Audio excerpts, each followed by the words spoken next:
My name is Asare, and I am a communications and marketing professional right here in Ghana. And I am really happy to be on Just for Men Africa today with Lakon. From your experience, how has the business landscape in Ghana evolved over the last decade? Okay, so just so people know, I have a small marketing and PR agency that I use to help businesses in their communications, branding, and anything that has to do with visibility right here in Ghana. And what I've noticed over the years, since I started doing this and consulting for businesses, is people are now embracing the whole visibility thing, especially all the way from COVID, when COVID came and a lot of businesses need digital visibility to do their work. We became digital marketers and communications people became very relevant in the whole ecosystem. And I have noticed that right from that time all the way till now, a lot of businesses are embracing visibility compared to those days where they go by the if you know, you know kind of strategy in the whole operating system. So those are some of the things I'm noticing lately. And also the high demand for um, online sales and small commerce platforms on various social media platforms where people do not want to visit business locations. They want things delivered to them. So this has changed the whole customer service and experience module in the country where you'd have to now factor in the delivery process and the purchase process on various online platforms till the customer gets it delivered to them. So these are some of the little changes that I've noticed over a few years. What strategic mistakes do you see Ghanaian businesses repeat over the years? So one of them would have to be the unwillingness of some SME owners to be visible. It's a whole cultural thing. A lot of people would want to be very discreet or very low key about the businesses they do, um, in an attempt to be humble. Or I don't know what it is, but I think it's a cultural thing. So it has been a very serious issue when it comes to you as a marketer, a communications person, where you want to push something to the public, but then the owner is trying to be more reserved about the whole communication thing. So that has been one of the very pressing issues when it comes to businesses. But I think with time it's changing. I've had to, at a point in time, offer myself to do these things for people for free so they could see the results before they could buy into it because initially they don't see it as something that is very relevant. They see it as an afterthought. Even if they are doing a whole strategy, they have nothing at all when it comes to the marketing and communications bit. They finish everything and then they just, you know, like a knee-jerk reaction, try and get somebody to just do something small for them to go viral and reach the masses. So that's it. Is it more about money than a culture issue? Well, that could be a very good reason that probably they are cash strapped. They don't have enough money to push the whole communications thing. But in these recent times, it is very much cheap to market and communicate your good. As an SME or somebody who is just starting a small business, all you need is a smartphone, data, and some free to use editing tools online to create content around your persona and then your business. So I think the thing has to do with more about the ability to use these free to use tools in your marketing and communications than a money issue. What do many businesses misunderstand about PR versus advertising? Okay, so PR and advertising are two unique, strategies that business use to try and reach their audiences. When it comes to PR, it's more about end media. So when I say end media, You don't really have to pay for it. It is more about creating perceptions and an image in the minds of the public. And it is actually strategic as well. So all the strategic communications that organizations engage in to build a reputation in the eyes of the public. And it includes various activities like storytelling, community engagement, even corporate social responsibility is one of them. We have media relations being one of them as well. And mostly these things are not they are not seen as a cost in carrying activities for the business, even though you need money to push them.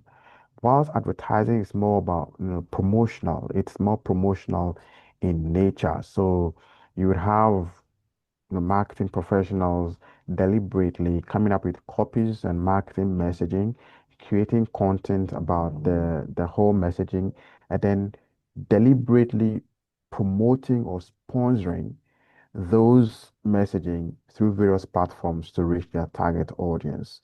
So this is the difference between the two. Um, PR is more earned media. It is not promotional, whilst advertising is more promotional and paid for media. Do you think businesses in Ghana rely too heavily on social media for credibility? Recent times, we have seen an influx of businesses going on social media for their communications and credibility building, especially if you're a business that will have to reach masses or reach people in various parts of the country to make sales. And even though the numbers are not as impressive as I thought it would be, because then again, we keep pitching to various businesses and then you can see the resistance or they're not really buying into it as much as we want them to. But with what I've seen so far, it's not a bad thing with what people are doing in terms of their presence on various social media platforms, even though um, the skill that is required to create decent social media platforms is lacking in some. I think it is a place that is growing steadily, and in the next few years, we are likely to see some massive improvement when it comes to the use of social media and credibility in the Ghanaian SME space. What communication gaps do you notice between large corporates and small businesses? One of them would have to be budget spent. So large corporations do have the budget to engage in massive and nationwide promotions to reach the masses, while small businesses do not really have that much budget allocation for their businesses, and hence they rely solely on personal branding and then more about creating of content marketing in promoting their businesses, whilst the bigger organizations, because they have the money for it, they have the budget allocation to engage even agencies for their marketing and communications purposes. So that's one of the major difference between large corporations and then the small corporations. Another one would have to be the fact that large corporations are able to get the best of talents when it comes to marketing, communications, and other people that are required in the whole value chain process in their operations. And hence, if, for instance, you get Lakon of Just for Men Africa to come and do your PR for you because of the name he has in the industry, and the large companies are able to use him. But the smaller ones do not really have that. They don't have that clout of getting um, major talents to join their team. So these are some of the small differences. Another one would have to be the structure that the large organizations do have in their operations. And because of that, they are able to get more results from their activities because everything is structured. Before the year start, they have a whole strategy that they follow. But for most small businesses, it's more or less like an immediate reaction. A trend is happening, they jump into it. Likely it might work for you. Yeah. If not, you just have to jump into another one. So those are some of the small differences that exist between the large organizations and the small ones. What do you think businesses in Ghana need to start doing differently to stay relevant? So to stay relevant in Ghana, I think businesses would have to pay attention to one. customer experience and service. And number two would have to be um, the product and services that they provide. Now, let me elaborate on them. The first one, customer experience and customer service. With the increased use of social media and digital media by so many people, we have a lot of people sharing their experiences on digital media about the product and services that they patronize. And because of that, if you are not lucky and your business has a defect in their product or their service, somebody's likely to just go onto any of these digital platforms and then talk about your business. And word of mouth is very key when it comes to marketing and communicating about product and services. And it is more believable than what the business themselves say. So it is very important for businesses now to focus on customer experience and customer service to make sure that they exceed the expectations of customers. By that, they are able to get that positive mentions that they are looking for, that is likely to even increase their sales compared to what the paid advertisement could give them. Now, number two is the product and service that they provide.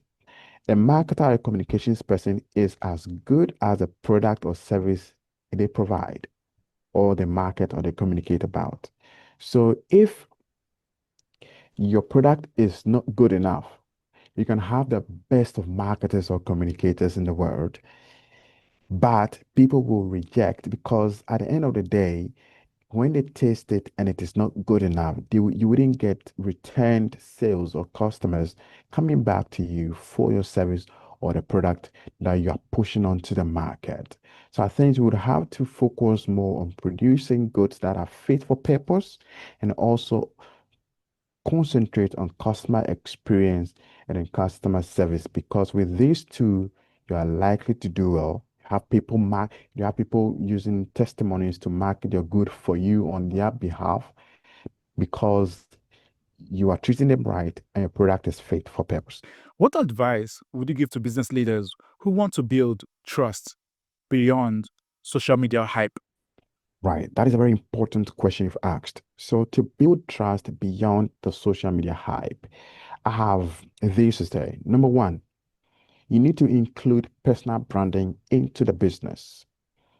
The reason why that is very important is if your business is existent online, there is a likelihood that there is less trust if no one can pinpoint the owner of the business. And that is more important because of the influx of fraudsters and scammers on these media platforms.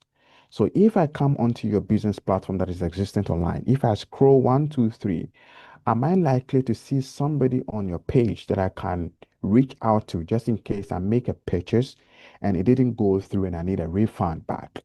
Now, if somebody is very smart and they check your page and they cannot see any form of personal branding attached to your business, they are likely not to buy from you. Another thing you need to is to include a human touch to the business.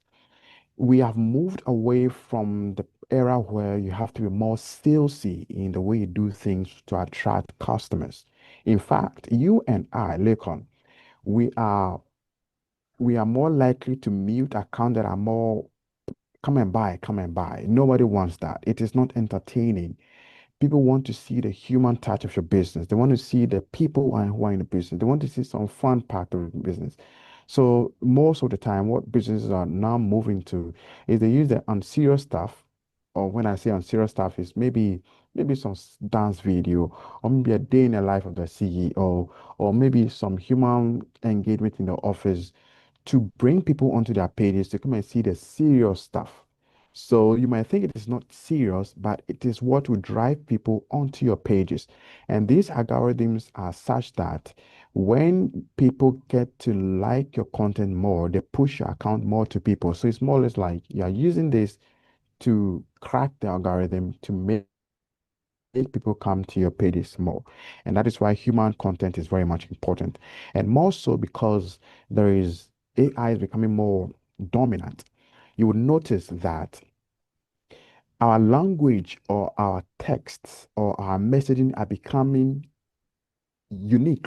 No, no, are becoming the same, I would say, because if you notice, the way ChatGPT writes is almost the same across all. You would certainly see this is a testament of something. So what AI is doing is it is making all of us the same across the world because the content is giving me is giving Lakon in Nigeria. I'm sure you're in Nigeria. It's giving somebody in the UK, and because of that, nobody is unique again. So what is going to make you unique and stand out and build trust is your ability to include this human nature or human, vibe into your business so that you can be able to stand out in the faces of people. Another thing that you need when it comes to building trust outside, the online presence you have, is to give people reason to trust you. And one of the things that makes people trust you is making visible on your pages your business location at least, contact details of your business at least, show some certifications of your business that shows us that you are being, you know, how do you call it? You are being monitored or you are being regulated by a registered organization in the country where you are operating in. These things create some form of credibility in the minds of people because they know when we are looking for this and this business. This is where we are likely to find them, and this is very much important for small scale businesses and medium businesses who do not have these things for themselves. You can just use Google My Business as a tool to create one for yourself where people can Google your business and then they find your business and they use the map to come to your location. It is one of the free tools to use as an SME or even large organizations to get people come to you and then trust that you are existent. Another one is having a website. You need to have a website ready and on your website have your team members displayed on the website. That can also help create some form of credibility and trust for your business as well. So these are minimal things out there to help you create trust beyond online visibility. What is the future for Edward Asare? That's a very interesting question. Just so you know, this 2026 marks 10 years since I started doing this. Wow. And if you should ask me 10 years ago, Edward, this thing you started, what is the goal for you? Looking at what we've been able to achieve right now, it has exceeded my expectations. I didn't know we'd be able to grow to this extent. I mean, being interviewed by Diaspora Men Africa is also a very, a huge achievement, I would say. But I can only say one thing that the future is very bright. I'm very hopeful that we are going to be doing so many amazing things in the next few years and in the long term as well. And we are going to be a much bigger platform. We are going to host um, big dignitaries on the platform. We are going to be spearheading and pushing the whole communications and marketing agenda across the continent and beyond. So these are just some of the things I'm sure in the next few years Lakon and I would all come back to this video and come and see the things we're dreaming about, and we would just be, cheerful and toast to what we've been able to achieve in the next years to come.